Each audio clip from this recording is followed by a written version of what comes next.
कभी कभी भक्त जो है वो पूछते हैं कि पहले दिन ही क्यों नहीं नंदोत्सव करा देते, इतने दिन भागवत 3 दिन और क्यों आगे बढ़ा के चौथे दिन ही क्यों कराते हैं, पहले दिन करा लेते हैं, 7 दिन भगवान की लीलाओं का ही वर्णन करने देते हैं। ऐसा क्यों है कि चौथे दिन ही भगवान की जो जन्म की कथा है वह प्रारंभ होती है और भगवान की लीलाएं प्रारंभ होती हैं। तो इसका कारण ये है कि 3 गुण होते हैं व्यक्ति में। उन तीनों गुणों का नाम है सत्व, रज और तम। जो तम है वह सबसे नीचे का गुण है, उसके बाद रज आता है और रज के बाद सत आता है, और जब आप सत से भी पार चले जाते हो तो निर्गुण हो जाता है व्यक्ति। तो पहले दिन आपके अंदर से तम गुण का अभाव होने लगता है, दूसरे दिन रज का, तीसरे दिन जब सत भी अभाव में चला जाता है और आप बिल्कुल निर्गुण हो जाते हैं, कोई मन में द्वेष नहीं रहता, तब चौथे दिन भगवान श्री कृष्ण की लीलाओं का प्रारंभ किया जाता है, नंदोत्सव मनाया जाता है। तो कल हम भरत की कहानी पर थे। भरत जी जो थे वे बड़े भक्त थे श्री कृष्ण के, परंतु जब वन में गए तो एक मृग का मोह हो गया। मृग के बच्चे को पाला तो बड़ा स्नेह हुआ, भक्ति पीछे छूटती गई और मृग को ही पालते रहे, दिन भर उसी के साथ खेलते रहे। एक दिन मृग की मृत्यु हो गई। मृत्यु हुई तो बड़ा दुख हुआ, दुख में रोते रोते अपने प्राण त्याग दिए। जब प्राण त्यागे तो उनको भी मृग की देह मिली। अगले जन्म में जब मृग की देह मिली, क्योंकि भक्त थे, पुनः स्मृति थी, पुनः जन्म की, पिछला सब याद था, कैसे मृग की माया में मैं फंस गया और मुझे मृग की योनि मिली। बड़ा पश्चाताप किया। जब मृग की योनि से भी छुटकारा मिला तो दोबारा जड़ भरत के रूप में जन्म लिया। जब जन्म लिया तो पहले ही सोच लिया था कि किसी की माया में अब नहीं फंसूंगा। घूमते रहते थे, विचरते रहते थे, लोग कुछ भी बोले जा रहे हैं सुनते नहीं थे, पागल बोल रहे हैं, कुछ भी बोले जा रहे हैं, कहते हैं अब नहीं सुनूंगा, जो कुछ भी बोले बोलने दो, मुझे सिर्फ मेरे माधव से मतलब है, अब किसी की नहीं सुनूंगा। एक दिन ऐसे ही बैठे थे, एक रघुगण नाम के राजा थे, उनकी पालकी जा रही थी। पालकी जाती है तो पालकी में से 4 लोग पालकी को पकड़ते हैं, तो 3 लोग जो थे वह तो थे, चौथा थक गया था तो वहीं बैठ गया। वहीं पे जड़ भरत जी बैठे थे, बोलते हैं कि इसको ही उठा लो, यही अच्छा हट्टा कट्टा आदमी है, यही पालकी चलाएगा, प्रजा है, राजा की सेवा तो करनी ही है। पालकी का एक छोर जड़ भरत जी को थमा दिया। अब जड़ भरत जी जो थे वह इतने दयालु थे, इतने कृपालु थे, उनके हाथों एक छोटे से कीड़े का भी मर्दन नहीं हो सकता था, छोटी सी चींटी को भी वे देख कर चलते थे। तो जब उन्होंने पालकी पकड़ी और आगे जाते गए, रास्ते में देखते जा रहे हैं नीचे में जरा भी किसी प्राणी को कष्ट न दे दूं। जैसे ही देखते हैं रास्ते में चींटी उछल पड़ते हैं, जब उछलते हैं तो उनके साथ पूरी पालकी भी उछल पड़ती है। राजा बड़े हैरान परेशान हो जाते हैं। एक बार देखते हैं गलती हो गई होगी, 2 बार 3 बार, जब बार बार यही होता है तो पालकी से नीचे उतर आते हैं। कहते हैं कौन है ये जिसको पालकी नहीं चलानी आ रही, बहुत भला बुरा सुनाते हैं। जड़ भरत जी उनको ज्ञान का उपदेश देते हैं। इसी प्रकार राहुगण भी भगवान की भक्ति में लग जाते हैं। इसके तत्पश्चात अजामिल की कथा आती है। अजामिल कौन थे? देखिए, अजामिल जो थे वे एक ब्राह्मण थे, एक ब्राह्मण कुल में उनका जन्म हुआ था, परंतु जब वे वन में गए तो उनको एक घूमते घूमते दासी की पुत्री से मोह हो गया। मोह हुआ तो उन्होंने शादी कर ली। जब विवाह किया तो ब्राह्मण कुल से उनको तिरस्कार कर दिया गया। दासी की जो पुत्री थी उनसे उन्होंने विवाह किया। मोह में इतने व्याकुल हो गए, चोरी करने लगे, डकैती करने लगे, दिन भर मोह में रहते थे। एक पुत्र हुआ उनको। अब जब पुत्र हुआ तो पुत्र से भी बड़ा मोह था। एक दिन एक संत आए कहते हैं कि बस मेरी एक बात मान लेना अजामिल, इस पुत्र का नाम नारायण रख देना। संत की बात मान ली। देखिए, जो संत होते हैं ना, वे आपके भले के लिए कहते हैं। आजकल ऐसा हो जाता है कि कोई कुछ भी कह रहा है तो सुनता नहीं है, व्यक्ति अपने अभिमान में मद में रहता है कि अरे वो क्या कहेगा, वह क्या जानता है। अब संत के साथ साथ आजकल बड़े बुजुर्गों की भी कोई नहीं सुन रहा है, हालांकि बहुत जानते हैं वे, परंतु आज सब समझते हैं कि ये क्या जाने, न पढ़ा न लिखा, हम इंजीनियर बैठे हैं, हमको सिखाएंगे। परंतु ऐसा नहीं है, जीवन में सिर्फ पढ़ाई काम नहीं आती, जितना अनुभव काम आता है उससे ज़्यादा पढ़ाई का कोई महत्व नहीं है जीवन में। एक नौकरी दिला देगा 40-50 हज़ार की, पर जो जीवन है वह नौकरी से नहीं चलता, वह अनुभवों से चलता है। तो जब नारायण नाम रखा संत की बात मानकर, एक दिन बड़े मोही थे अपने पुत्र के। एक दिन यमदूत आ गए, आज तो अजामिल को लेकर जाना है, उसकी मृत्यु का दिवस आ गया है। आए, पुत्र का इतना मोह था, जैसे ही यमदूत आए चिल्लाने लगे पुत्र को, अरे नारायण मुझे बचा लो, ये कौन लेने आ गया, हे नारायण। अब बुला तो अपने पुत्र को रहे थे, सुन नारायण के पार्षदों ने लिया। जब नारायण के पार्षदों ने यह बात सुनी तो दौड़ते हुए आ गए यमदूतों से लड़ने। कहते नहीं लेके जाओगे। यमदूत कहते हैं क्यों भाई, इसकी मृत्यु का काल का समय आ गया है, हमको चित्रगुप्त जी ने ऑर्डर दिया है, अब तो लेके जाना ही पड़ेगा। कहते हैं कि नहीं, मृत्यु के समय इसने हरि का नाम लिया है, आप इसको लेके नहीं जा सकते। यमदूतों ने बहुत देर तक बहस की, उसके तत्पश्चात वे हार मान के वहां से चले गए तो यमराज जी से बोला कि ऐसी बात है, कोई लोग आए थे, पता नहीं कौन थे, ले जाने नहीं दिया। कह देते हैं कि यमराज जी महत्व बताते हैं कि मृत्यु के समय अगर कोई एक बार भी हरि का नाम ले लेता है तो उसको वैकुंठ की प्राप्ति होती है। देखिए, इसलिए कहते हैं कि हर दम हर घड़ी सिर्फ भगवान में अपना ध्यान लगाओ और कहीं नहीं। मृत्यु कब आ जाए इसका किसी को नहीं पता, न जाने कब कैसे किस कारण से अकाल मृत्यु हो जाए, यह कोई नहीं जानता। इसलिए हमेशा भगवान का मनन करते रहना चाहिए। अभी हमने भरत जी की कहानी भी सुनी थी, मृग की व्यथा में इतने व्याकुल हो गए थे कि अगले जन्म में मृग का ही उनको शरीर मिला था। ऐसे ही जब ये बात स्वप्न सी लगी अजामिल को, देखा अजरज में पड़ गए कि कौन थे, मुझे शायद यमदूत लेने आए थे, परंतु न जाने कौन था जिसने मुझे बचा लिया। फिर समझे कि मैं मोह में इतना पागल हो गया था कि यह समझ ही नहीं पाया कि हरि की भक्ति से बड़ा कुछ नहीं है। इसी प्रकार अजामिल भी भगवान की भक्ति के प्रति आकर्षित हुए और वैकुंठ की प्राप्ति की। इसके पश्चात विश्वरूप नाम का एक राक्षस था। अब राक्षस था तो वह जो है ब्राह्मण कुल में जन्मा था। तो विपत्ति ये थी कि ब्राह्मणों को मानने से ब्रह्म हत्या लगती है और ब्रह्म हत्या से बड़ा कोई पाप है नहीं। देवता बड़े परेशान हो गए और इसका लाभ विश्वरूप ने बड़ा उठाया।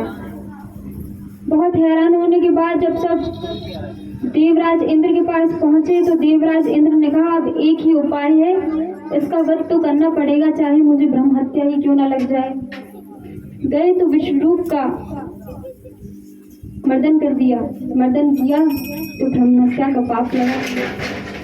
जब ब्रह्म हत्या का पाप लगा तो उन्होंने चतुरांश यानी 4 अंशों में उस ब्रह्म हत्या को बांट दिया और वह 4 अंश 4 वस्तु 4 लोगों के प्रति दे दिया। और वह जो वस्तु या व्यक्ति थे वह थी स्त्री, पृथ्वी, जल और वृक्ष। इन चारों ने उस ब्रह्म हत्या का चतुरांश अंश स्वीकार किया। जल में जो फेन होता है, जो बूंदें आपको एक साथ दिखती हैं, वह ब्रह्म हत्या की एक झलक होती है।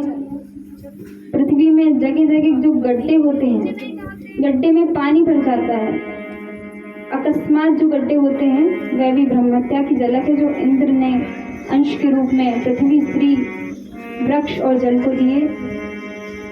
क्योंकि ब्रह्म हत्या का जो अभिशाप था वह चारों में बांटा था, तो चारों को वरदान भी दिया। वृक्ष को वरदान दिया कि तुमको जब भी कोई काटेगा दोबारा तो वहीं से एक नई उत्पत्ति करोगी। जब विष्णु रूप का मर्दन हुआ तो विष्णु रूप के पिता ने दोबारा अपने एक पुत्र को जन्म दिया। पुत्र का नाम था वृत्तासुर। बड़ा भयंकर, रोज जितना खाना खाएगा उतना बड़ा होता जाएगा। जब इतना भयंकर वृत्तासुर का जन्म हुआ तो सब देवता फिर अचरज में पड़ गए, एक और ब्रह्म हत्या का पाप कौन लेगा। बड़े हैरान थे और दिक्कत तो ये थी कि इस वृत्तासुर को मारने के लिए कोई अस्त्र काम ही नहीं कर रहा था। सब देवता फिर देवराज इंद्र के पास पहुंचे तो बोलते हैं कि हे इंद्र, फिर से रक्षा करो। इंद्र को अब कुछ नहीं समझ आ रहा था। ब्रह्मा के पास गए, ब्रह्मा ने बोला शंकर के पास जाओ। शंकर के पास गए, शंकर ने बोला एक ही है जो तुम्हारी सहायता कर सकता है, श्री हरि, जाओ। इंद्रदेव सभी देवताओं के साथ उनकी स्तुति करते हैं, कहते हैं कि हे हरि, हमारी रक्षा करो, हमें बचाओ, हम क्या करें, उपाय बताओ।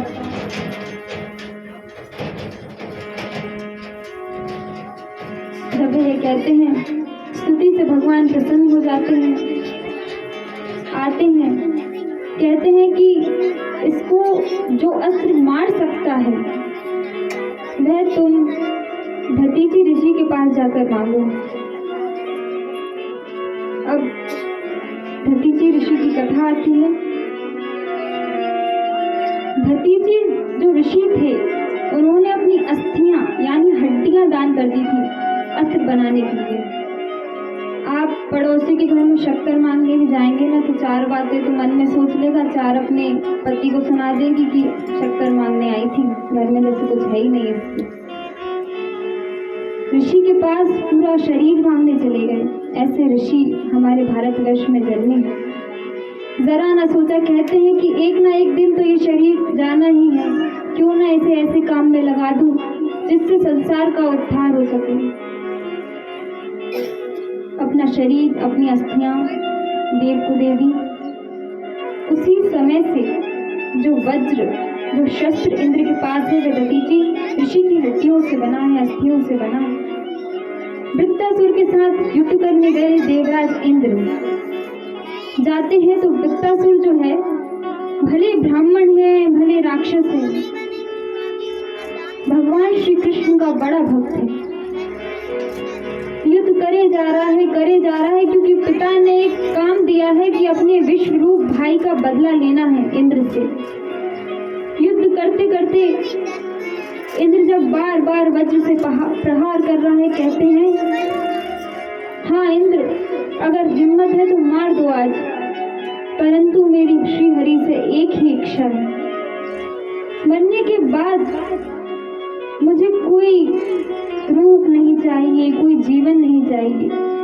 आप भक्त के दास भी बना दोगे तो मैं वो भक्त का दास बनने को भी मंजूर हूँ, परंतु अब मैं इस जीवन चक्र की माया में नहीं फंसना चाहता।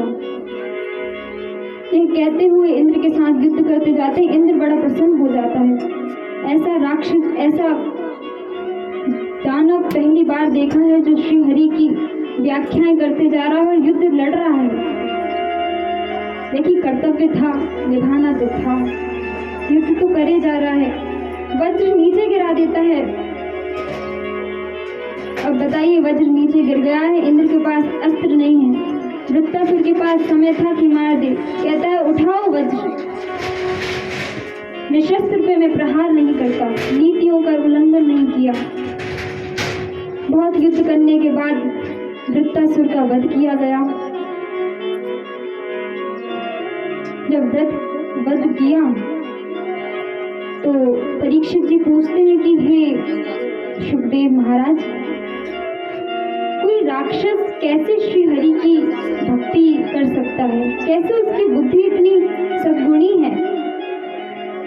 पूर्व जन्म की कथा बताते हैं शुकदेव, कहते हैं पूर्व जन्म में चित्रकेतु नाम के राजा थे। राजा को संतान नहीं थी। अंगिरा ऋषि ने वरदान दिया कि तुम्हें पुत्र हो, 4 रानियां थी। एक रानी को पुत्र हो गया, बाकी जितनी रानियां थी ईर्ष्या में, मद में इतनी हीन हो गई, ममता का कोई भाव नहीं है। पुत्र को मार दिया विष देकर। मारा तो चित्रकेतु बड़ा रोया। नारद जी और अंगिरा ऋषि आते हैं, उपदेश देते हैं कि ये जो पुत्र दिया था वे इसलिए नहीं दिया था कि तुम्हें कोई वरदान दे रहा हूँ, इसलिए दिया था कि तुम समझ जाओ कि एक ना एक दिन हर किसी को जाना है, इसलिए श्री हरि की भक्ति में लग जाओ। चित्रकेतु समझ जाते हैं, भक्ति में घूमते हुए विचरते हुए यहाँ से वहाँ घूमते हैं, जाते हैं इधर से उधर। एक दिन कैलाश पर्वत पहुँचते हैं। जब कैलाश पर्वत पहुँचते हैं तो पार्वती जी की थोड़ी सी निंदा कर देते हैं कोई कर्म कार्य देखकर। अब निंदा करते हैं तो पार्वती जी श्राप दे देती हैं, कहती हैं तुम श्री हरि की भक्ति के लायक नहीं हो, मेरी निंदा की है, जाओ तुमको आसुरी योनि प्राप्त हो।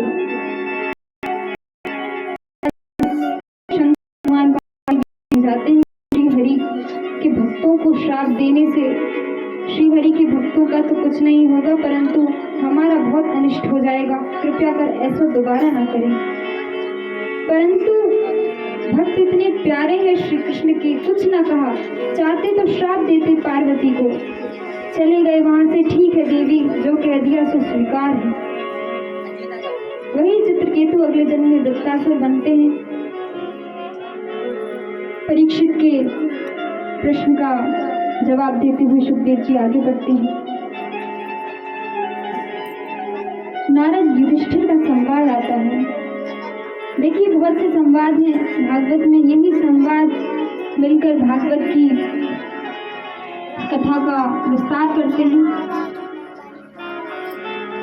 शंकाएं तो सबको होती हैं,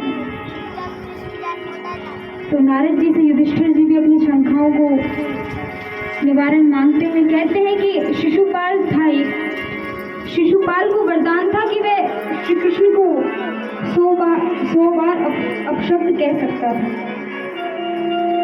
भगवान ने 100 बार अपशब्द सुनने के बाद उसका उद्धार किया, उसके बाद भी उसको वैकुंठ की प्राप्ति होती है। युधिष्ठिर बड़े हैरान है, कहते हैं कि हे नारद जी, आप तो श्री हरि को बहुत अच्छे से जानते हैं, आप ये बात बताइए कि कैसे किसी अपशब्द कहने वाले को श्री हरि वैकुंठ की प्राप्ति करा सकते हैं। तो कहते हैं कि जो शिशुपाल था उसका एक और भाई था दंतवक्त्र। कल हम लोग ने कथा सुनी थी जय और विजय की। जय और विजय अगले जन्म में हिरण्याक्ष और हिरण्यकश्यपु के रूप में आए थे।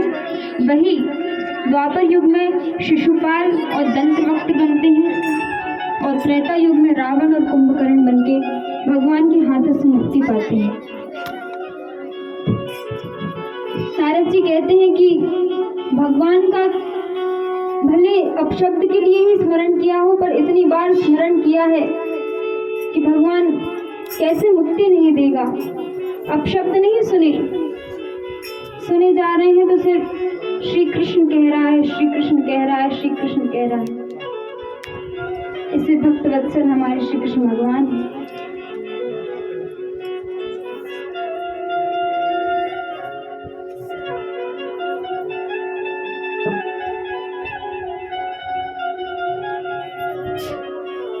इसके बाद हिरण्यकश्यप की कथा आती है कि हिरण्यकश्यप को जब पता चला कि मेरे भाई का वध किया है, तपस्या करने चला जाता है, घोर तपस्या करता है।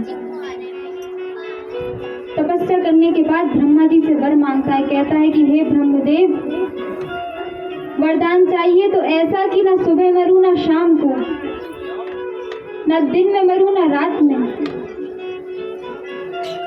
ना ऊपर मरूं ना नीचे, ना नर से मरूं ना पशु से, ना 12 महीनों में कभी मरूं।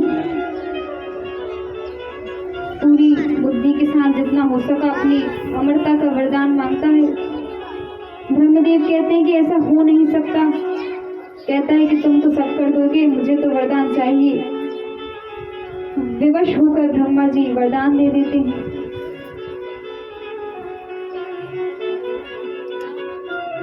वरदान देते हैं तो इधर जब तक वे तपस्या करने गए थे तो उनकी जो पत्नी थी उनके गर्भ में पुत्र था। क्योंकि देवताओं को पता था कि पुत्र जो है वह राक्षस का है, असुर का है, तो यह भी असुर ही होगा। हिरण्यकश्यपु की पत्नी को अपहरण करते हुए ले जाते हैं कि आज इसके गर्भ को मार देंगे। बीच में नारद जी मिल जाते हैं, कहते हैं ये क्या कर रहे हो? कहते हैं इसमें से जरूर असुर ही बाहर आएगा, पहले ही इसका मर्दन कर देते हैं, कोई टेंशन ही नहीं। नारद जी कहते हैं किसने कह दिया? अरे ऐसा भक्त पैदा होगा कि कोई देवता भी जिस भगवान की प्राप्ति के लिए हैरान है वह भगवान स्वयं उसके लिए रूप लेकर आएंगे। नारद जी हिरण्यकश्यपु की पत्नी को छुड़वाते हैं और अपने साथ लेके जाते हैं।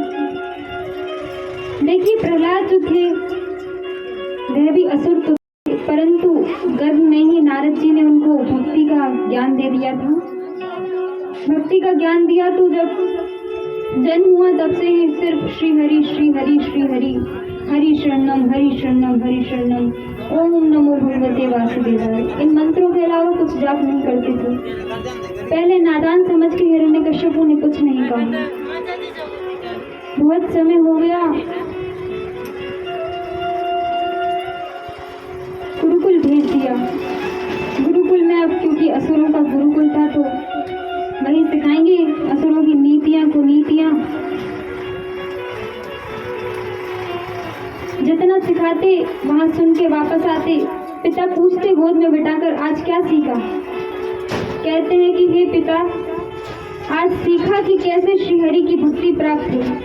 हिरण्यकश्यपु को बड़ा क्रोध आ जाता है। शांत होकर दोबारा वापस गुरुकुल भेजते हैं। अगले दिन वापस आते हैं, पूछते हैं आज क्या सीखा? सीखा कि श्रीहरि कौन थे, कैसे प्राप्त होंगे। फिर क्रोध में आ जाते हैं, गुरुओं को बुलाते हैं, ये क्या सिखा रहे हो मेरे पुत्र को? कह देते हैं कि हमने तो जो सिखाया वह हमने सीखा ही नहीं, उल्टा ये तो हमारे जितने शिष्य थे उनको और उल्टा सिखा के आ गए कि श्रीहरि की भक्ति करो। आप बताइए कि क्या करें। बहुत हैरान हुए, बहुत परेशान हुए। तब भी जब प्रहलाद थके नहीं, डरे नहीं। देखिए जो भगवान के भक्त रहते हैं ना वे कभी डरते नहीं हैं। उनको पता है कि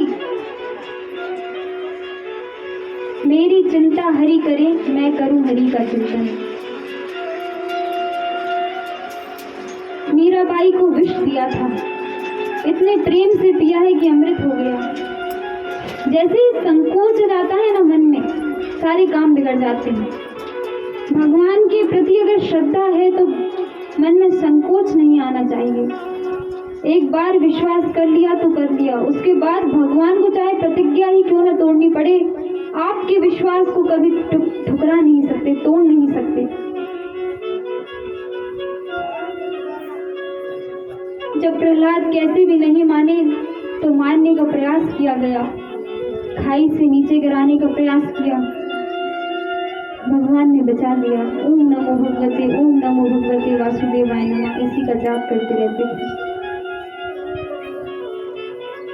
होलिका की कथा आती है कि वरदान था कि आग में बैठ जाएंगी तो भी अग्नि उनको छू नहीं सकती। अपनी गोद में प्रहलाद जी को बिठा लेती है, भस्म हो जाती है।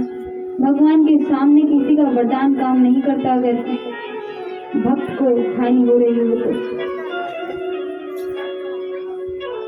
बहुत क्रोध में हिरण्यकश्यपु आज सभा में बुलाते हैं। बार बार पूछे जा रहे हैं कौन है ये तेरा हरि? अरे क्या कर लेगा ये मेरा? मैं ही यहाँ का भगवान हूँ, पूछना है तो मुझे पूछ। कहते हैं कि श्री हरि तो आप में भी है पितृदेव, आप अपने अंदर तो झांक कर देखिए, आपके अंदर श्री हरि निवास कर रहे हैं। और क्रोध आ जाता है। बहुत हुआ, बड़ा अभिमान है तुझे, यहाँ है वहाँ है, क्या इस कुर्सी में है, क्या इस सिंहासन में है? कहते हाँ है। क्या इस धरती पे है? हाँ है। सारी वस्तुओं का प्रश्न करते करते एक खंभा सामने आ जाता है। बोलने लगते हैं, क्या इस खम्भे में भी है? हाँ, इसमें भी है।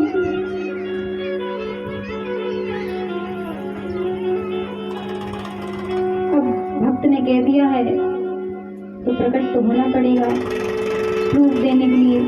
भक्तों की लाज हरि को ही तो रखनी है।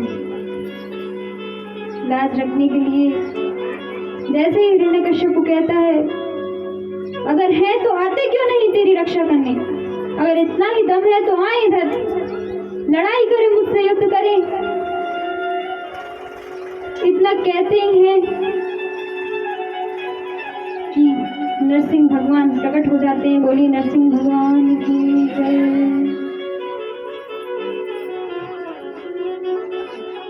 बड़े भयानक वेश में आज आए हैं। इतना भयानक वेश है कि कोई भी डर जाए, कोई भी व्याकुल हो जाए। बड़े क्रोध में है।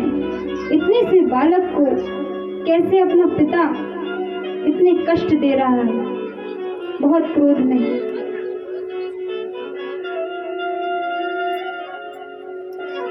हिरण्यकश्यप देखता है पूरा शरीर जो है वह मनुष्य का है, नर का है, परंतु जो मुख है वह एक शेर का है, सिंह का है। इसी कारण नरसिंह उनका नाम पड़ता है। हिरण्यकश्यप बोलते हैं कि आ भी गए तो क्या हुआ, मुझे 6 वरदान प्राप्त हैं, मुझे मार नहीं सकते तुम। कहते हैं अच्छा बताओ जरा कौन से वरदान प्राप्त हैं। अभी ठिकाने लगाते हैं। कहते हैं कि मुझे न दिन में मार सकते हो न रात में। पूछते हैं कौन सा समय हो रहा है, देखते हैं तो न दिन है न रात है, सायंकाल का समय है।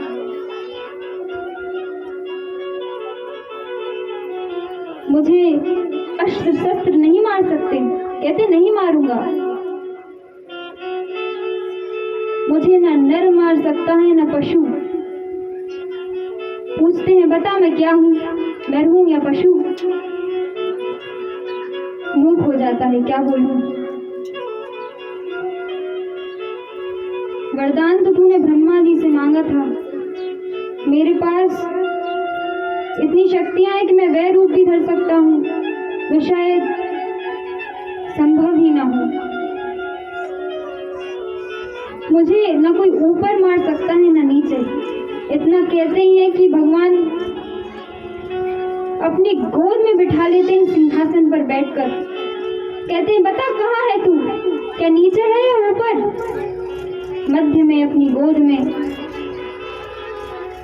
हिरण्यकश्यप को लिटा लेते हैं। कहते हैं नहीं मारता तुझे किसी अस्त्र शस्त्र से, तेरे लिए तो मेरे नाखून ही काफी हैं। दोनों हाथों के नाखूनों से हिरण्यकश्यप के सीने की छाती के मध्य से दोनों नाखूनों से शरीर को ऐसे उखाड़ देते हैं। हिरण्यकश्यप का वध हो जाता है। बोली नरसिंह भगवान की जय। अभी भी बड़े क्रोध में है नरसिंह भगवान, शांत नहीं हो रहे हैं। देवता स्तुति करने आते हैं, ब्रह्मा महादेव स्तुति करने आते हैं, किसी की नहीं सुन रहे। जब किसी की नहीं सुनते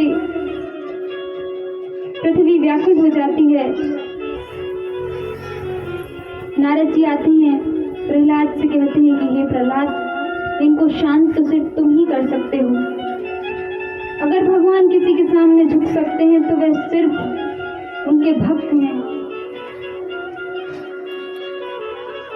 प्रहलाद बिना भय के, इतने भयंकर लग रहे हैं नरसिंह भगवान, इतने क्रोध में हैं, बिना भय के उनकी गोद में जाके बैठ जाते हैं।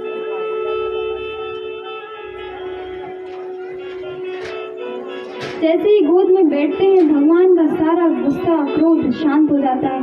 इतनी प्रेम से, बड़े स्नेह से प्रहलाद जी का आलिंगन करते हैं, बड़ी प्रेम से खिलाते हैं, मुस्कुराने लगते हैं।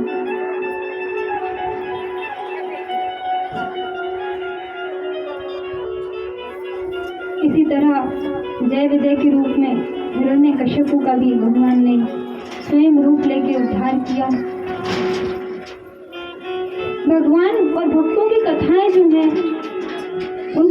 अंत नहीं है। भागवत में बहुत प्रसिद्ध जो कथाएं हैं, जो देवलोक में हुई हैं, जो बहुत पुरातन है, वही विख्यात है, जो उनकी प्रसंगों के बारे में लिखा गया है। परंतु यहाँ इतने भक्त हैं इस धरती पे जिनके बारे में आप जानते तक नहीं होंगे। एक कोने में बैठकर अभी भी श्री हरि से बातें कर रहे होंगे, भोजन खिला रहे होंगे, इतने प्यारे हमारे श्री हरि हैं। सब विश्वास का खेल है। आज बता दो किसी को, कोई भक्त आकर कह भी दे कहाँ गए थे, गया था गऊ चराने, कृष्ण आए थे, खेलने लगा तो देर हो गई, हंसने लगेंगे, मजाक उड़ाने लगेंगे, विश्वास नहीं करेंगे। परंतु भक्त कभी कुछ भी प्रूफ नहीं करना चाहता किसी को। मानना है तो मानो, मेरे हरि मेरे साथ है, मेरे कान्हा मेरे साथ है। तुम्हारे मानने ना मानने से थोड़ी ना कुछ हो जाएगा।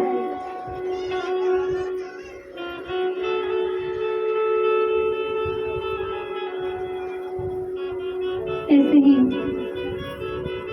गजोद्धार की कथा आती है। त्रिकूट पर्वत के पास में ही एक तालाब था, सरोवर था। एक हाथी था, बड़ा मंदमस्त, सब डरते थे उससे। अपनी हथनी के साथ, अपनी जो छोटे छोटे उनके हाथी हथनी जो बच्चे थे उनके साथ सरोवर में खेलने लग जाता है। इतना मस्त हो जाता है कि सब भूल जाता है। जब भूल जाता है तो एक ग्राह यानी मगरमच्छ पांव पकड़ लेता है।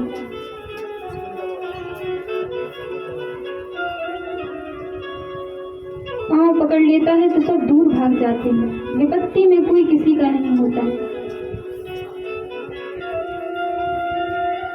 सुख में तो सब आ जाएंगे, वाह वाह, मिठाई नहीं खिलाई, पार्टी नहीं दी।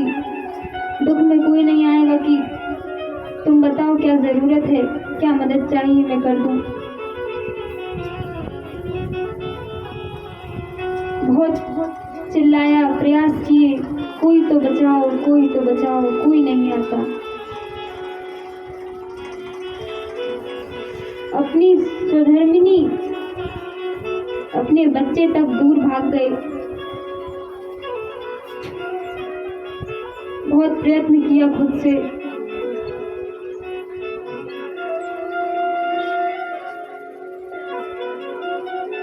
ऐसे ही कथा सुना रहे थे एक जगह, तो एक भक्त बड़ा उत्सुकता से कहता है कि नहीं नहीं महाराज जी, ऐसा नहीं है, मेरे परिवार में आकर देखिए, कोई स्वार्थ नहीं है मेरे परिवार में। तो कहते हैं ठीक है, एक काम करना, घर जाके एक योग विद्या है, श्वास रोककर लेट जाना कुछ देर। ठीक है महाराज जी। गए, लेटे तो सब बड़े रो रहे हैं, ये क्या हुआ, ये क्या हुआ। महाराज जी पहुंचते हैं, क्या हुआ, कहते हैं हमारे पति, हमारे पिता, हमारे पौत्र जो भी रिश्ते में थे, उनकी मृत्यु हो गई। कहते हैं अभी अभी उपचार कर देता हूँ, एक दूध है जो पी लेगा तो ये जीवित हो उठेंगे। सब उठ गए, सब उठ गए, हाँ हाँ मुझे दे दो मुझे, परंतु एक शर्त है, जो दूध पिएगा वो जरूर मृत हो जाएगा। सब पीछे हट गए। मृत्यु किसको प्यारी? जब मृत्यु सामने आ जाती है तो फिर कौन अपना कौन पराया। बहुत प्रयत्न किए, जब कोई नहीं आया, 1000 वर्षों तक लगातार प्रयास किया कि आज छोड़ दे, आज छोड़ दे, नहीं छोड़ रहा। अंत में एक ही उपाय रहता है। देखिए, दुख उसको ही आते हैं जो इस संसार की माया में फंस जाता है। कहते हैं ना कि दुख में सुमिरन सब करें, सुख में करे ना कोई। जो सुख में सुमिरन करे सो दुख काहे को होए। जैसे ही सुख होता है तो भगवान शायद अंत में जरूर याद आ जाएंगे कि अब मिठाई प्रसाद जो बोला था चढ़ा देते हैं, पर पहले पार्टी कर लेते हैं, सबको सुना देते हैं। परंतु जैसे ही दुख आता है तो सबसे पहले भगवान ही याद आते हैं। बहुत प्रयासों के बाद जब गजेंद्र की कोई नहीं सुनता, तो आइए भजन के माध्यम से गजेंद्र क्या कहना चाह रहे हैं।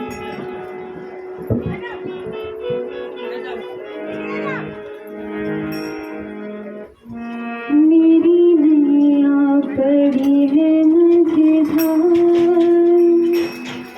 प्रभु इसे पार लगा देना। मेरी नैया पड़ी है मझधार, प्रभु इसे पार लगा देना। मेरी नैया पड़ी है मझधार, प्रभु इसे पार लगा देना। मेरी नैया पड़ी है मझधार, प्रभु इसे पार लगा देना। मेरी नैया पड़ी है मझधार, प्रभु इसे पार लगा देना। ओ मेरी नंदी सरकार, प्रभु इसे पार लगा देना। मेरे रंग मेरे सरकार, प्रभु इसे पार लगा देना। तुमको जानो प्रभु जी घटे घटे, मेरी नैया भवर गाना प्रभु घटी घटी के, मेरी नैया भवर बिच हटके। तुमको जानो प्रभु जी घटे घटे के, मेरी नैया भवर बीच अटकी। तुमको जानो प्रभु घट घट की, मेरी नैया भवर बिच हटके। अब जो नहीं है आधार, प्रभु इसे पार लगा देना। अब तुमको प्रभु आधार, प्रभु इसे पार लगा देना। मेरी नैया पड़ी मझधार, प्रभु इसे पार लगा देना। मेरी नैया पड़ी है मझधार, प्रभु इसे पार लगा देना। प्रभु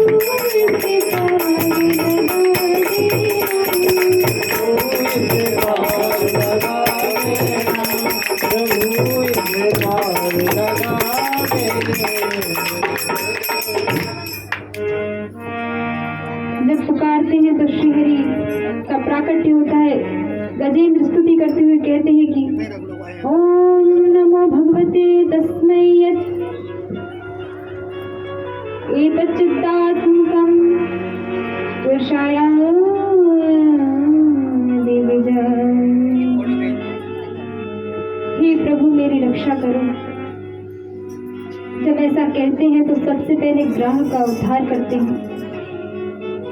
ग्राह जो था, मगरमच्छ जो था, उसका उद्धार करते हैं। उसके तत्पश्चात गजेंद्र का भी उद्धार करते हैं। गजेंद्र पूछता है कि हे प्रभु, बुलाया मैंने आपको हजारों वर्ष तक, बहुत प्रयासों के बाद आप आज आए। पहला जो स्थान था उद्धार का, वह तो मेरा था। आपने उस ग्राह का उद्धार पहले मुझसे क्यों किया? भगवान कहते हैं कि जो मेरे भक्त के भी पाँव में हो, चरणों में हो, उसका उद्धार मैं मेरे भक्त से पहले कर दूं, ये कौन सा न्याय है? दोनों का उद्धार करते हैं।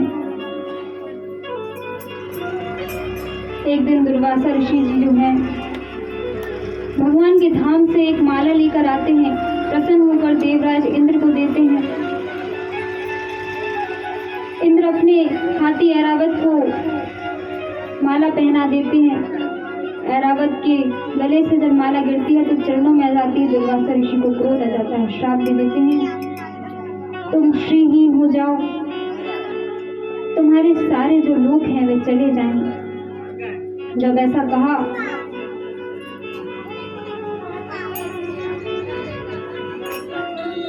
दानवों को राज्य मिल गया, राज करने लगे। सब हरि के पास जाते हैं, समुद्र मंथन होता है, कच्छप अवतार भगवान लेते हैं। उसके तत्पश्चात जब अमृत निकलता है तो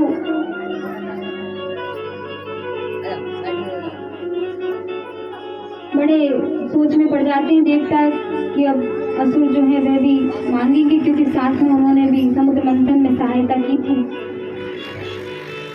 दोबारा भगवान के पास जाते हैं, भगवान मोहिनी रूप धारण करते हैं। इतना मनमोहक, इतना मोहित कर देने वाला रूप है, सारे राक्षस असुर मोहित हो जाते हैं। मोहिनी के रूप में भगवान कहते हैं कि मैं पहले इन देवताओं को ऊपर ऊपर का जो हल्का हल्का सा अमृत है वह पिला देती हूँ, उसके बाद जो गाढ़ा गाढ़ा अमृत बचेगा वह तुम लोगों को पिला दूंगी।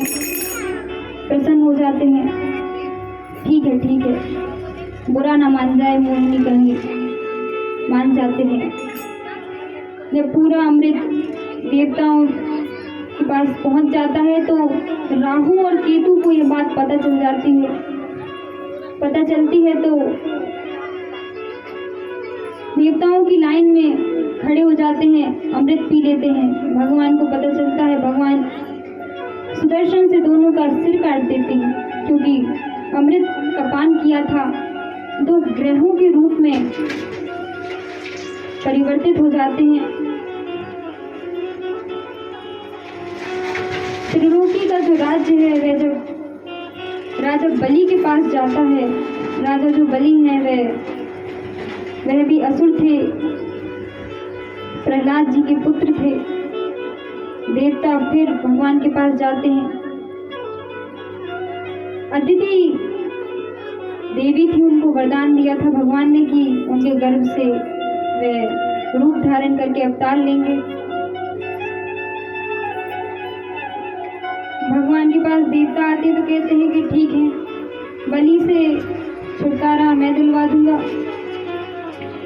वामन अवतार लेते हैं, छोटे से कद के ब्राह्मण के रूप में भगवान राजा बलि की चौखट पे आते हैं। यज्ञ कर रहा था बलि के सामने कुछ कहते नहीं। बलि अभिमान में कहता है कि हे ब्राह्मण देव, बताइए क्या लेंगे दान में। कहते हैं कि मैं कुछ नहीं लेता, मेरी कोई इच्छा नहीं है। तो कहते हैं कि मेरी चौखट से कोई खाली नहीं जाता।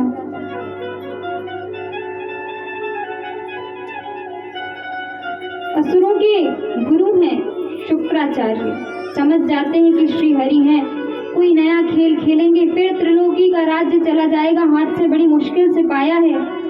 बलि को समझाते हैं कि इनको कुछ भी मत देना। बलि अपने वचनों से पीछे नहीं हटता।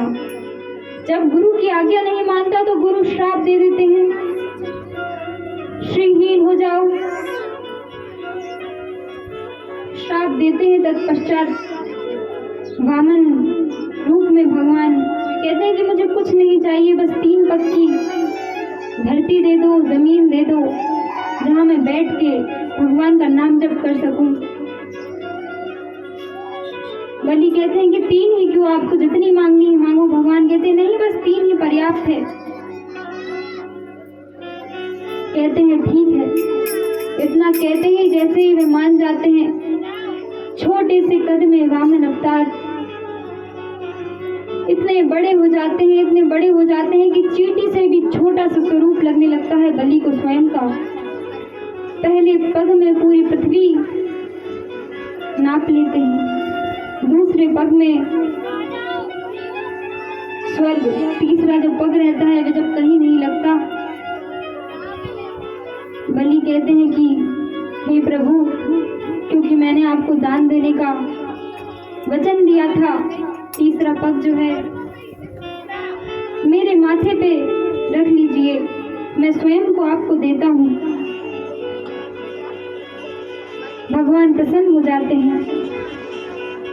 जैसे स्वर्ग लोक है वैसे ही पृथ्वी के नीचे सुतल लोक है।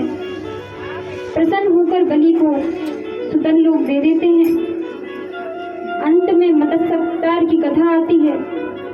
प्रलय से भगवान दोबारा राजा को और पृथ्वी को बचाते हैं मत्स्य के रूप में। त्रेता युग में राम अवतार की कथा आती है और उसके बाद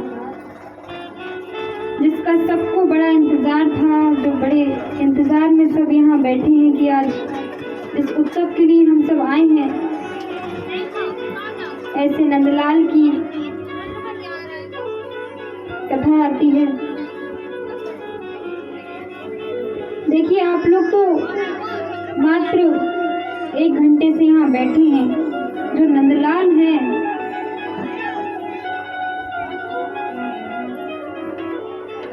यशोदा जी, नंदलाल नंद बाबा जो यशोदा जी जो हैं 75-80 वर्ष के हो गए हैं, लाला नहीं हुआ है। 80 वर्ष के इंतजार के बाद जिसके दर्शन उन्होंने किए हैं उन्हीं के दर्शन हम अभी करेंगे कुछ देर में। परीक्षित जी प्रश्न करते हैं कि हे भगवान, उन भगवान श्री कृष्ण की लीलाओं का अभाव वर्णन कीजिए। सुखदेव जी परीक्षा लेते हैं, सुना देते हैं, कहते हैं कि हाँ, भगवान का जन्म हुआ मथुरा में, गोकुल गए, गोकुल से वृंदावन गए, वृंदावन से वापस मथुरा आए, कंस को मारा, द्वारिका की नगरी बसाई, विवाह किया, विवाह के बाद महाभारत युद्ध के बाद कुछ दिन पृथ्वी लोक में रहे और अपने वैकुंठ धाम को पुनः चले गए। परीक्षित बोलते हैं कि 3 दिन से मैं कथा सुन रहा हूँ, इतने विस्तार में आपने इतनी सारी कथा सुनाई है। जैसे ही मैंने कहा श्री कृष्ण की कथा सुनाओ, आपने 2 क्षण में कैसे इसको पूर्ण कर दिया। सुखदेव जी कहते हैं कि तुम थक गए होगे परीक्षित, 3 दिन से एक ही आसन में बैठे हो, ना कुछ खाया है ना पिया है, जाओ पहले कुछ खा पी लो।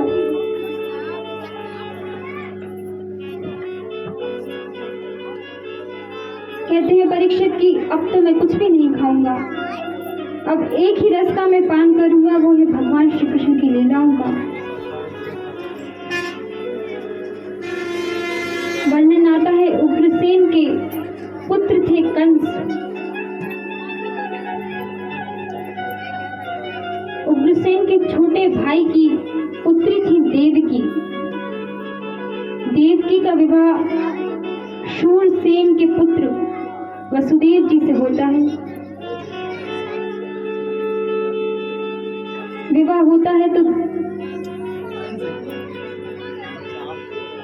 लोक में अपनी कीर्ति बढ़ाने के लिए कंस देवकी के रथ को स्वयं हाँकने के लिए सारथी बनने को तैयार हो जाता है, बैठ जाता है। आओ बहन, आओ भगनी, तुम्हारे ससुराल तक मैं स्वयं तुम्हें छोड़ के आऊंगा।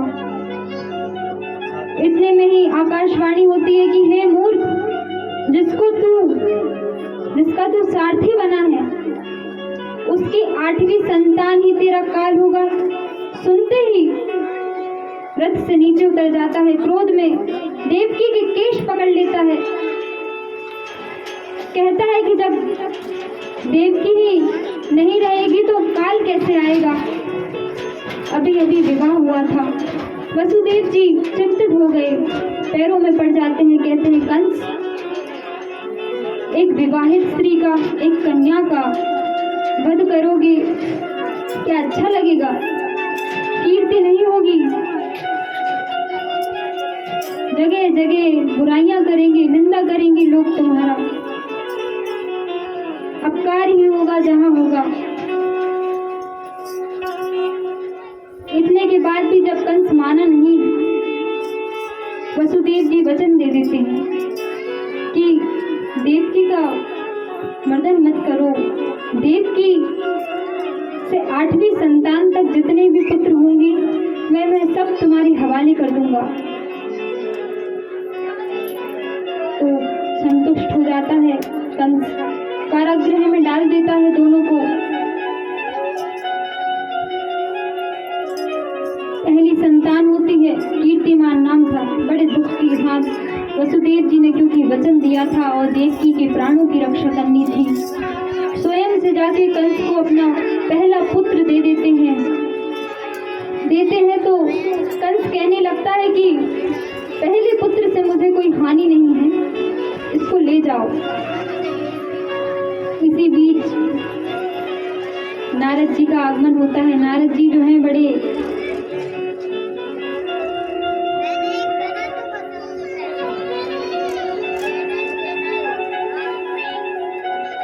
मस्ती वाले स्वभाव के हैं। सोचते हैं कि अब भगवान तो आ ही रहे, थोड़े मजे आनंद मैं भी ले लेता हूँ। जाते हैं, कह देते हैं, अरे कंस तुमने छोड़ दिया, तुम्हें पता नहीं है कि काल आने वाला है तुम्हारा। अरे जगह जगह जो तुम्हारे रिश्तेदार हैं ना, वे देवताओं का रूप लेके बैठे हैं, किसी का भरोसा नहीं कर सकते। और जो रूप लेने वाला है ना, वह तो बड़ा काला है, काली काली लटे हैं बालों की, काले काले नयन हैं, बड़ा डरा देते हैं। रात्रि भर कंस को नींद नहीं आती। जहाँ भी काले रंग का वस्त्र देखता है डर जाता है। पहली संतान को मार देता है, दूसरी, तीसरी, चौथी, पांचवी, छठवीं संतान को जब मारता है, जब सातवीं संतान देवकी जी के गर्भ में आती है, ये सातवीं संतान थी बलराम जी, जिनको संकर्षण भगवान भी कहते हैं।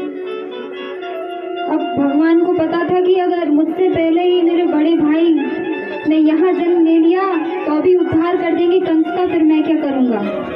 कहते हैं योग माया से कि जाओ वसुदेव जी की पत्नी रोहिणी के गर्भ में बलराम भगवान का स्थानांतरण कर दो।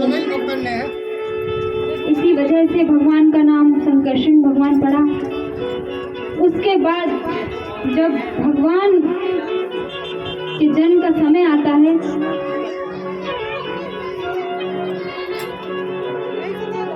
योग माया को आज्ञा देते हैं भगवान। कहते हैं कि देवकी कि यहाँ तुमको आना है तो यशोदा की संतान के रूप में यहाँ आओगी, तो यशोदा के घर लेट जाना। जब मैं यहाँ से जाऊंगा तो वसुदेव जी तुमको यहाँ उठाकर लेकर आएंगे।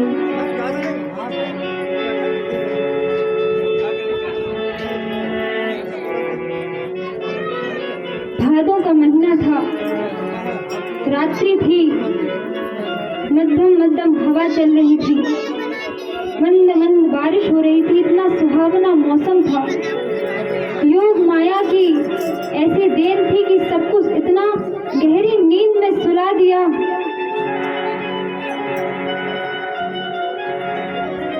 कृष्ण पक्ष की अष्टमी तिथि को बुधवार के दिन रोहिणी नक्षत्र में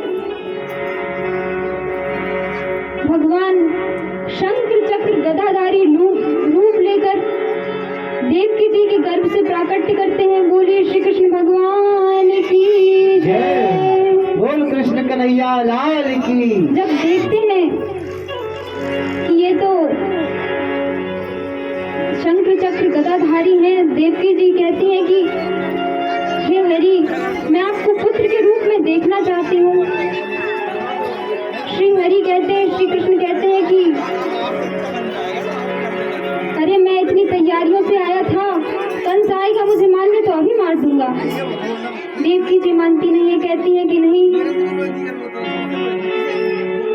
भगवान बालक का रूप लेते हैं, कहते हैं कि मुझे गोकुल में नंद बाबा के घर एक लाली हुई है, उसको उठा लाना और मुझे वहां सुला देना यशोदा के बगल में।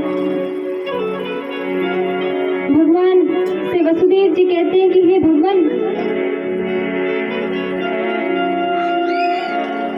इतने ताले लगे हैं, इतनी सुरक्षा में मैं कैसे जाऊं। भगवान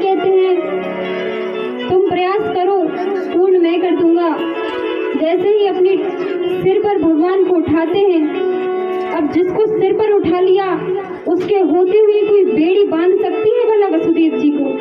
सारी बेड़ियां खुल जाती हैं, सारे ताले खुल जाते हैं। घोर बारिश हो रही है। यमुना जी बड़ी व्याकुल है अपने पतिदेव को देखने के लिए। आहा, आज तो मेरे पति आ रहे हैं, चरणों की वंदना करूंगी। बलदेव भगवान शेषनाग का रूप लेकर रक्षा के लिए यमुना के तट पर भगवान के ऊपर एक छत्र छाया देते हैं। नंद बाबा के इधर लिटा देते हैं, यशोदा के बगल में योग माया को लेकर आते हैं। कंस को पता चलता है 8वीं संतान हुई है, देखता है कन्या है, कहता है कि इस कन्या को कैसे मार दूं। जिसके गर्भ से भगवान की उत्पत्ति हुई उसके मुख को ही देखकर थोड़ा सा सद्भाव कंस के मन में आ जाता है कि इस कन्या को नहीं मारूंगा। तुरंत ही सेनापति कह देते हैं कि भगवान ने आकाशवाणी की थी 8वां जो संतान है वह आपका काल है। कंस तुरंत मारने को फेंकता है। जैसे ही फेंकता है तो योग माया अपना रूप धारण करके कहती है कि हे मूर्ख, तेरा काल तो ब्रज में पहले ही जन्म ले चुका है, किस गांव में लिया है वह मैं तुझे नहीं बताऊंगी। और वहां से चली जाती है। इधर 80 वर्ष की नंदरानी है, 75 वर्ष के नंद बाबा हैं, बड़े व्याकुल हैं।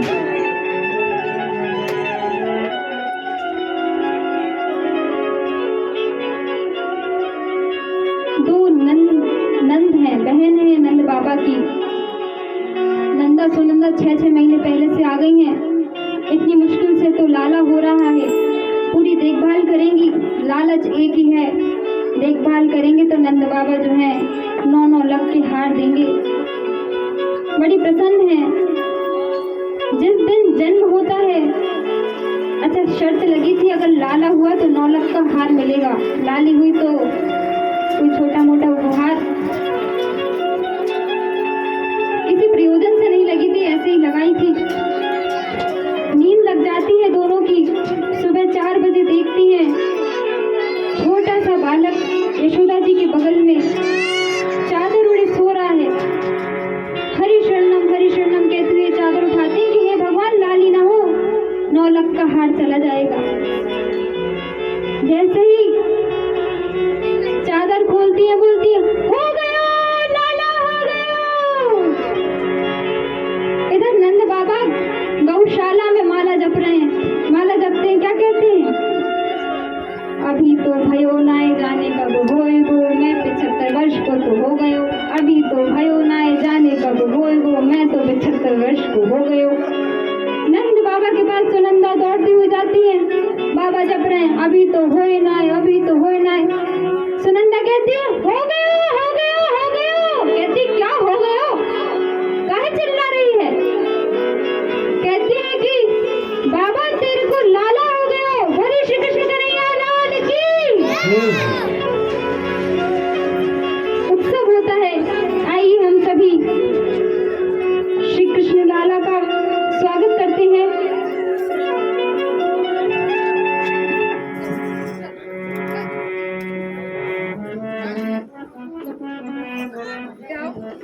जोरदार तालियों से स्वागत करेंगे हमारे लाला का। हे आनंद उमंग भयो जय हो नंद लाल की। नंद के आनंद भयो जय हो नंद लाल की।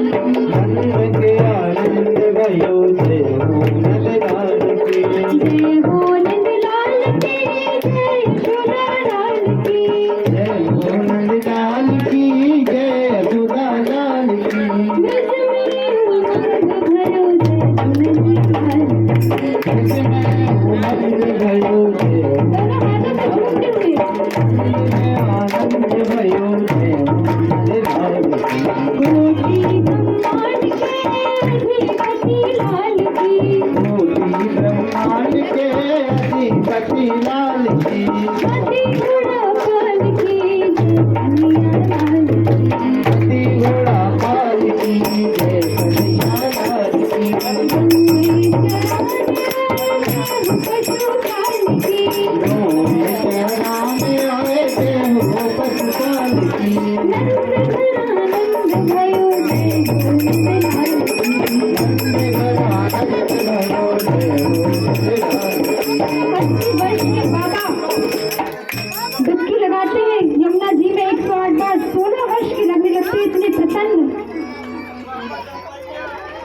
उत्सव रखते हैं। क्या कहते हैं कि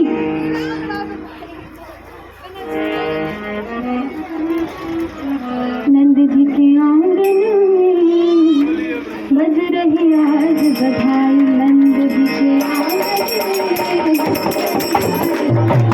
नंद जी के आंगन में बज रही आज बधाई, नंद जी के आंगन में बज रही आज बधाई, नंद जी के आंगन में बज रही आज बधाई, नंद जी के आंगन में बज रही आज बधाई। तो तुम्हारी बधाई बाजे, तो तुम्हारी बधाई बाजे, राम तुम्हारी बधाई, नंद जी के अंगना में बज रही आज बधाई, नंद जी के अंगना में बज रही आज बधाई, नंद जी के अंगना में बज रही आज बधाई, नंद जी के अंगना में बज रही आज बधाई। चमत्कार सा हो गया लोगों, हो गई बात निराली, चमत्कार सा हो गया लोगों, हो गई बात निराली, चमत्कार सा हो गया लोगों, हो गई बात निराली, चमत्कार सा हो गया लोगों, हो गई बात निराली। रात ही रात में नंद बाबा की, रात ही रात में नंद बाबा की आई हो गई काली, नंद जी के अंगना में बज रही आज बधाई, नंद जी के अंगना में बज रही आज बधाई, नंद जी के अंगना में बज रही आज बधाई, नंद जी के अंगना में बज रही आज बधाई। बधाई हो। एक बात मैं तुमसे बोलूंगी, साथ में नंद बाबा को बधाई देनी है सबको। 60 साल के बूढ़े देखो लगते आग जवान में, 60 साल के बूढ़े देखो लगते आग जवान है, 60 साल के बूढ़े देखो लगते आग जवान है, 60 साल के बूढ़े देखो लगते आग जवान है। नाचे कूदे धूम मचाए, नाचे कूदे धूम मचाए, गाए में गीतान, नंद जी के अंगना में बज रही आज बधाई, नंद जी के अंगना में बज रही आज बधाई, अंगना में बज रही आज बधाई, नंद जी के अंगना में बज रही आज बधाई। सौ बारी बधाई बाजे, लाखों बार बधाई, नंद जी के अंगना में बज रही आज बधाई, नंद जी के अंगना में बज रही आज बधाई, नंद जी के अंगना में बज रही आज बधाई, नंद जी के अंगना में बज रही आज बधाई। माटी यशोदा सब गोपिन को नए नए वस्त्र लुटाती, माटी यशोदा नए नए वस्त्र लुटावे, गोपी वाली मिल सब सखिया, गोपी वाली मिल बल सखिया, बाबा को नाच नचाती, नंद जी के अंगना में बज रही आज बधाई, नंद जी के अंगना में बज रही आज बधाई, नंद जी के अंगना में बज रही आज ले हम भी आ रहे हैं पकड़ो। नंद जी के अंगना में बज रही आज बधाई। जीवन में है रे जय जयकार, नंद ने लाला जायो। हो गई जय जयकार, नंद ने लाला जायो। हो रही है जयकार,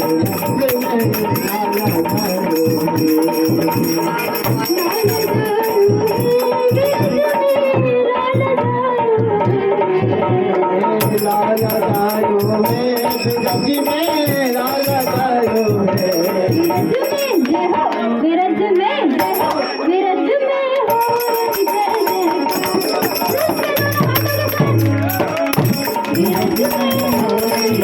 जयकार, हरि लाला गायो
एक बार फिर से आनंद और उमंग के साथ दोबारा गाएंगे कि आनंद उमंग भयो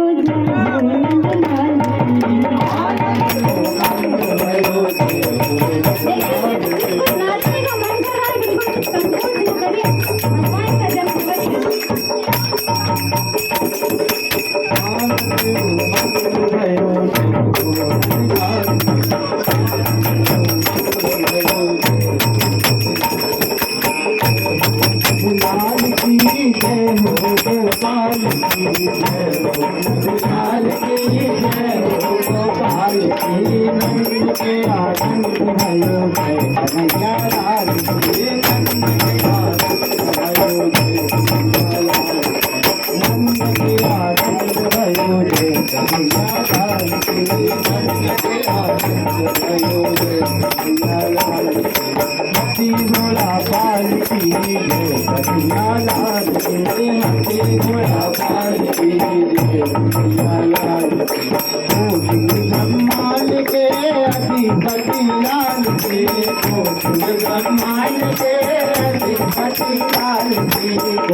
Hare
बंसी वाले गोकुल के राजा, मेरी अखियाँ तरस रही अब तो आजा।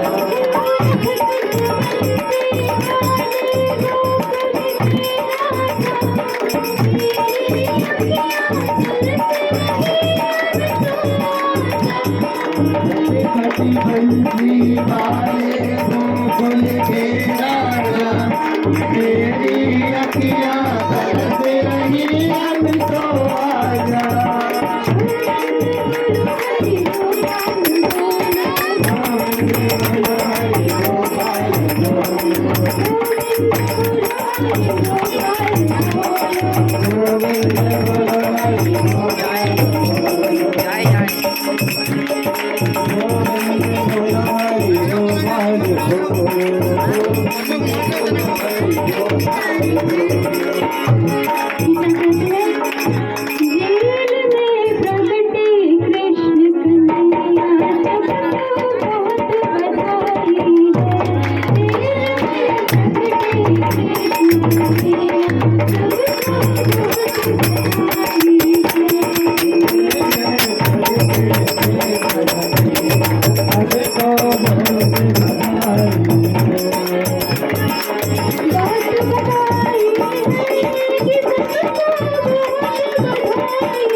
बहुत बधाई हो कि सबको बहुत बधाई है। सबको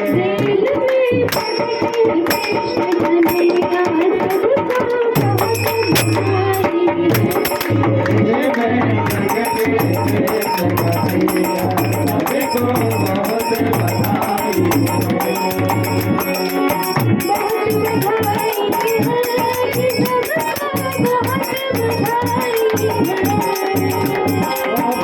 बधाई बधाई है, सबको बहुत बधाई है।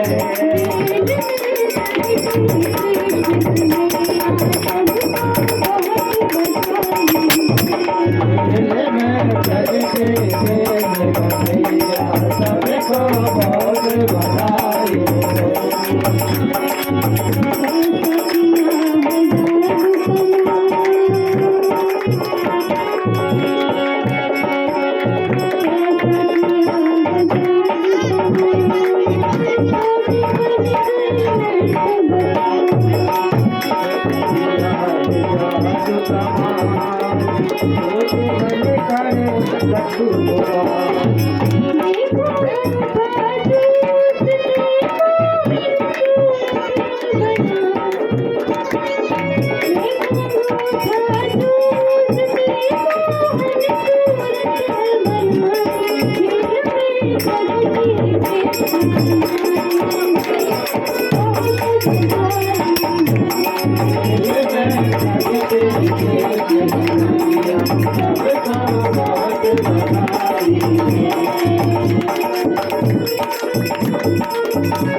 Thank you.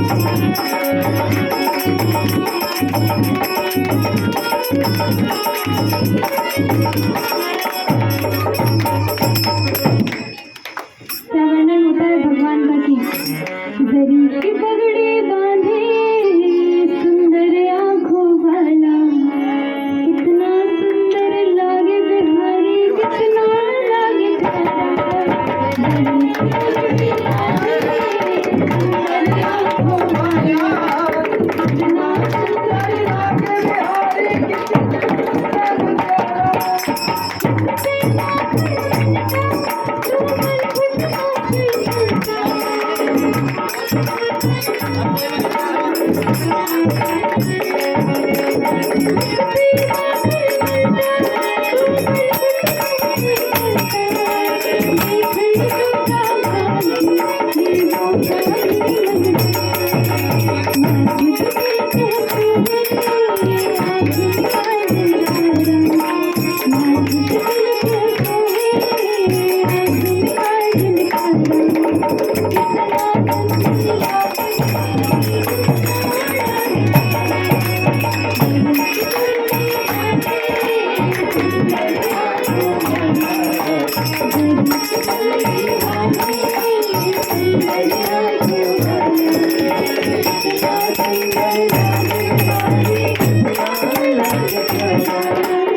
बड़ी मनोहर मुस्कान है, ऐसी ऐसी लीलाएं हैं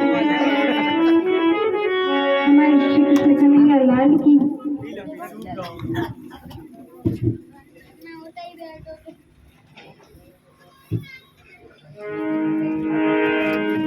देवकी जी को वरदान दिया था।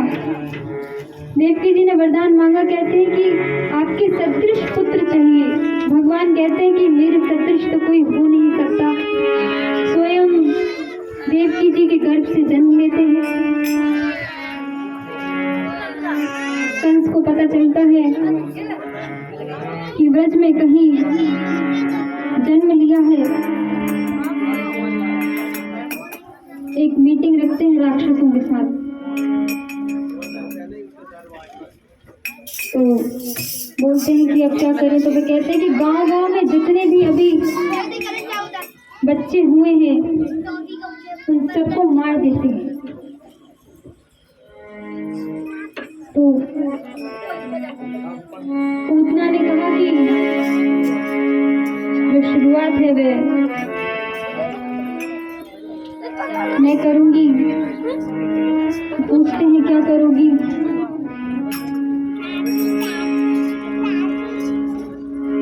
तो कहती है कि मैं बहुत सुंदर नारी बन बन के जाऊंगी सबके घरों में, और उनके जो पुत्र हैं उनको स्तनपान कराऊंगी अपने स्तनों का, परंतु अपने जो स्तन हैं उनमें विष लगा कर जाऊंगी।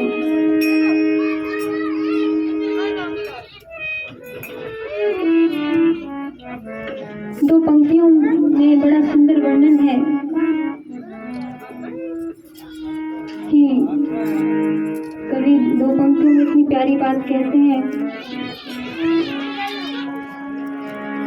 गोकुल की धरती पे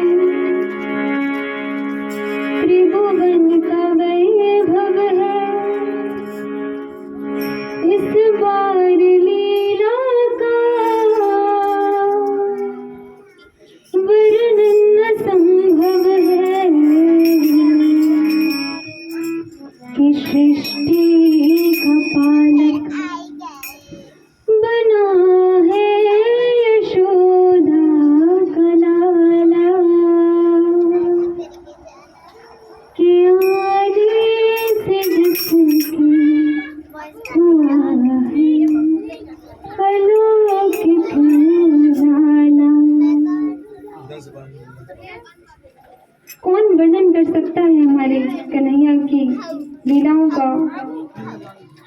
जन्म बीत जाते हैं, समझ नहीं पाते कि आखिर जो किया है वो क्यों किया है। आज भी चमत्कार होते हैं, अभी भी समझ नहीं आएगा कुछ कि क्या हुआ क्यों हुआ। बाद में पता चलेगा अरे अच्छा हुआ ऐसा नहीं किया या ऐसा हो गया, बड़ी अनहोनी टल गई। ऐसे हमारे कन्हैया है ब्रज में नंद बाबा के घर बड़ा लाड प्यार से रखा है।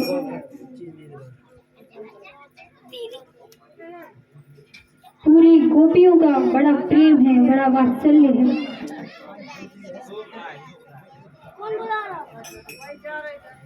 और क्योंकि आज हम लोगों ने नंदोत्सव मनाया है तो कल से हम उन्हीं श्री कृष्ण की लीलाओं का वर्णन सुनेंगे। कैसे माखन चोरी की, कैसे गोपियों के साथ रास रचाया है, और भी बहुत सी ऐसी ऐसी लीलाएं हैं। बड़ा आनंद आता है सुनकर, बड़े प्रेम से हम उनकी लीलाओं का वर्णन सुनेंगे। आरती का जो समय है वह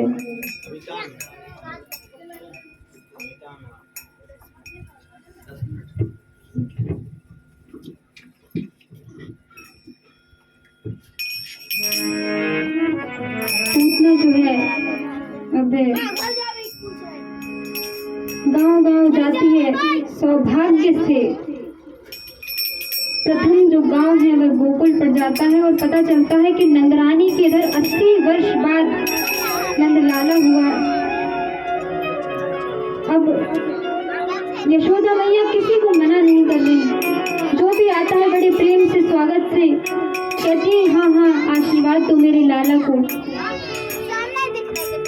पूतना एक सुंदर गोपी का रूप लेकर आती है, अंदर जाती है, कहती है कि सुना है लाला हुआ है, दर्शन को आई हूँ।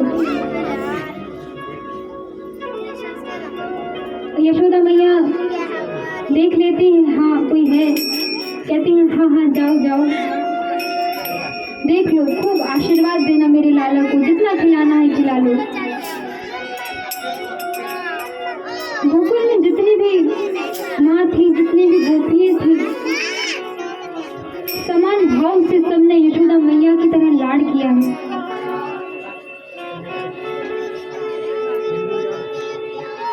मंजूरी मिल गई, जाती है। जैसे ही भगवान के समक्ष खड़ी होती है, पूतना आ ही रही होती है, भगवान अपने नेत्र बंद कर लेते हैं। पूतना जब गोद में उठाती है तो नेत्र बंद कर लेते हैं। तो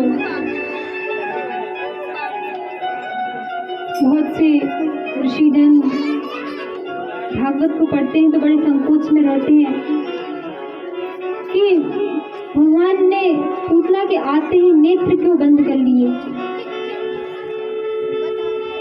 कई तर्क हैं इसके।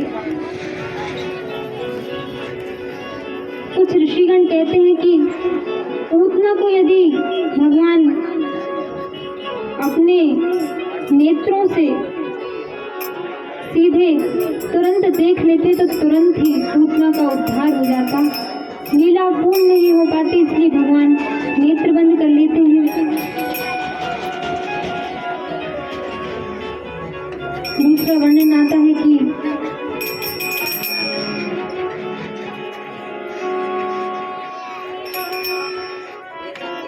मैं बालक हूँ, बहुत छोटा हूँ, ऐसे ही मुझे अगर कोई उठा लेगा तो दिखाना तो पड़ेगा कि मुझे डर लगता है, तो लोगों को लगना चाहिए कि मैं डर रहा हूँ।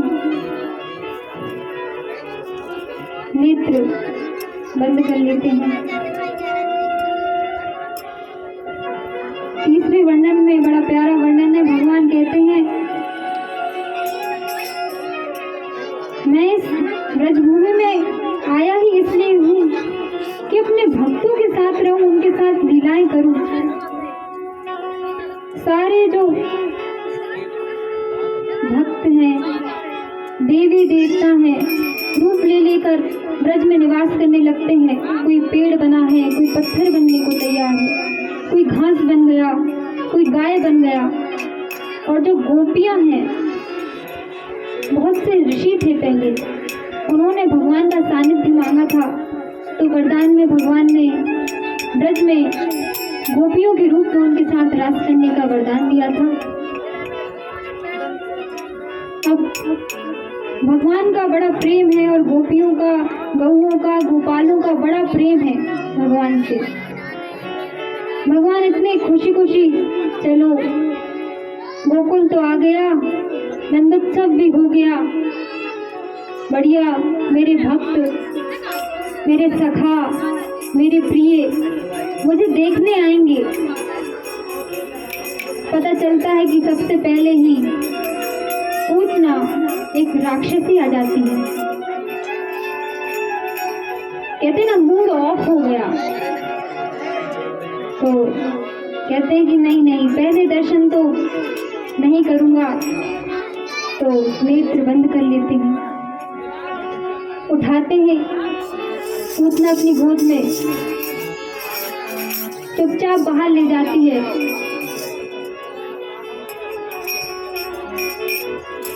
घर से दूर स्तनपान कराने के लिए। स्तन में विष लगा है। भगवान कहते हैं भोग लगाया भी तो विष का लगाया शुरुआत में,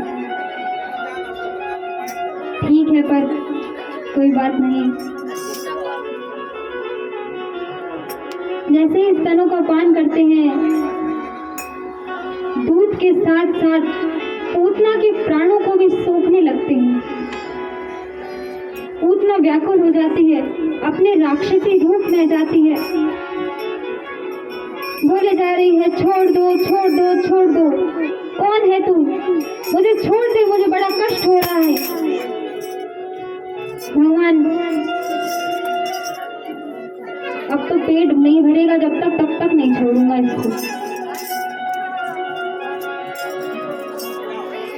बहुत बड़े राक्षसी के रूप में आ जाती है।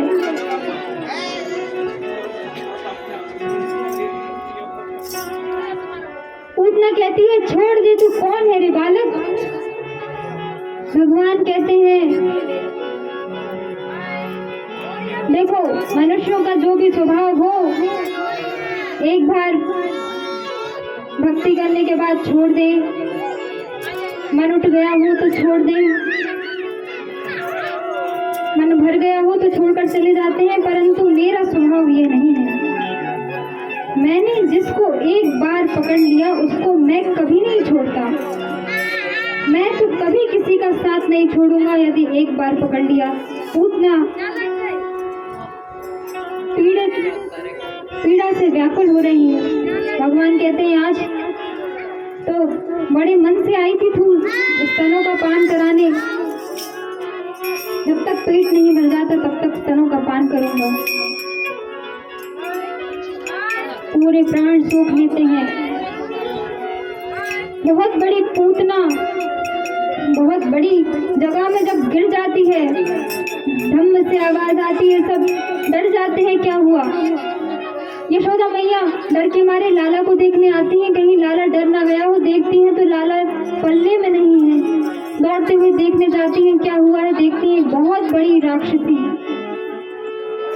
भयंकर बड़ी मृत पड़ी है और उसके ऊपर मेरा लाला खेल रहा है।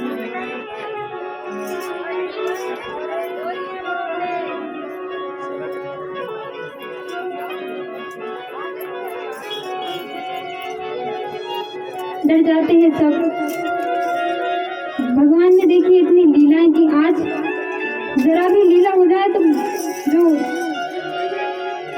मनुष्य हैं बड़े हैरान हो जाते हैं। हमारे ब्रजवासी जो है इतने प्रेमी हैं, हजारों बार कह दो भगवान है भगवान, हाँ हाँ ये भगवान। अरे कैसी बात कर रहे हो, ये नंदलाल, ये माखन चुरैया, अरे इससे माखन तो ढंग से खाओ नहीं जाओ, पूरे मुंह पे तुझे लगा ले तू। तुम कह मानते।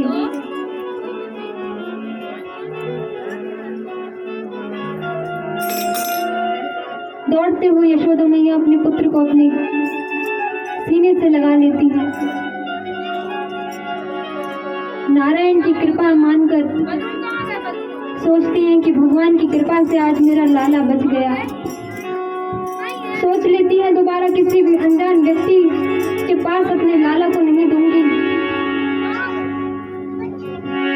ऐसे भगवान श्री कृष्ण ने जन्म लेते ही पूतना का उद्धार किया। आरती का समय हो गया है, इसलिए कथा को हम यही विराम देते हैं। अपने स्थानों पर सभी खड़े हो जाएंगे। बोलिए श्री वृंदावन बिहारी लाल की, राधा रानी सरकार की जय। जय श्री राधे श्याम श्री कृष्ण गोविंद हरे मुरारी, श्री राधे नारायण